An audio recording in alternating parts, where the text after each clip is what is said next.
Good morning sir. என்ன இது? யாரு வேலை செய்யாம வெளியில இருந்து கொடியை பிடிச்சு கோஷம் போட்டுட்டு இருக்காங்க? அது ஒண்ணுமில்ல சார், பக்கரை டிஸ்மிஸ் பண்ணதுக்கு எதிர்ப்பு தெரிவித்து ஸ்ட்ரைக் பண்ணிட்டு இருக்கேன். ஸ்ட்ரைக் இல்ல சார், 80% வர்க்கர்ஸ் உள்ள வர்க் பண்ணிட்டு இருக்கேன், பாக்கி 20% வர்க்கர்ஸ் வெளியில ஸ்ட்ரைக் பண்ணிட்டு இருக்கேன். அமைதியா நடந்த ஃபேக்டரியில அராஜகம் உண்டாக்க ஆரம்பிச்சிட்டாங்களா? Looking sir. அவங்க ஸ்ட்ரைக் பண்றாங்களோ எது பண்றாங்களோ அதை பத்தி எனக்கு கவலை கிடையாது. ஒர்க் வழக்கம் போல நல்லா நடக்கணும். அண்டர்ஸ்டாண்ட்? Understood sir. சார், இருந்தாலும் கொஞ்சம் காம்ப்ரமைஸ். காம்ப்ரமைஸ் வேண்டாம் வேண்டாம். முதல் கட்ட போராட்டத்திலேயே முதலாளி காம்ப்ரமைஸ் ஆயிட்டா அவருக்கு மரியாதை இல்ல.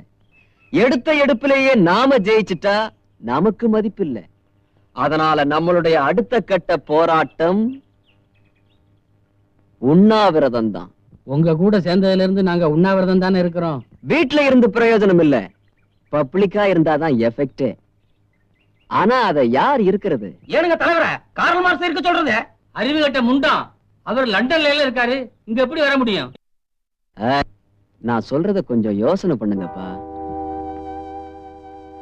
எனக்கு எதிர உட்கார்ந்து ஈக்குவலா பேசுற அளவுக்கு அவன் என்னைக்கு வரானோ அன்னைக்கு அவனை நான் என் மகன் ஏத்துக்கிறேன். சீக்கிரம் ஒரு முடிவுக்கு வாங்கப்பா.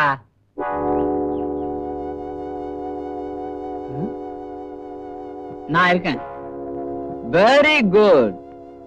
எல்லாரும் கையை தட்டுங்கப்பா. நான் நினைச்சதை விட நீங்க சீக்கிரம் முன்னுக்கு வந்துருவீங்க. தலைவரா வரப்போறவங்களுக்கு மட்டும்தான் இந்த மாதிரி தகுதியே கிடைக்கும். நான் வரேங்க. எங்க கிளம்பிட்டீங்க? நாளையில இருந்து உண்ணாவிரதம் சொல்லிட்டீங்க, இன்னைக்கே ஒரு புடி பிடிச்சாதானே? இப்பவே நம்ம போராட்டத்துக்கு வெற்றி கிடைச்சிருச்சு. அது எப்படிங்க?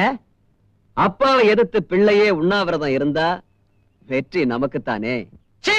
கழுத, நீ எதையோ நினைக்கிற. நான் இப்ப எதுக்காக உண்ணாவிரதம் இருக்க போறேன்னு தெரியுமா உனக்கு? என்ன பட்னி போடுறதுக்கு? என்ன சொல்ற? பின்ன என்ன, நீங்க உண்ணாவிரதம் இருக்கிறேன்னு அங்க பட்னி கிடந்தா நான் மட்டும் வீட்டுல எப்படி சாப்பிட்டுட்டு இருக்க முடியும்? ஏய், நாம பேசாத. காந்தியில இருந்து இன்னைக்கு இருக்கிற அரசியல்வாதி வரைக்கும் கடைபிடிக்கிற ஒரே சக்சஸ்ஃபுல் ஃபார்முலா உண்ணாவிரதம் தான்.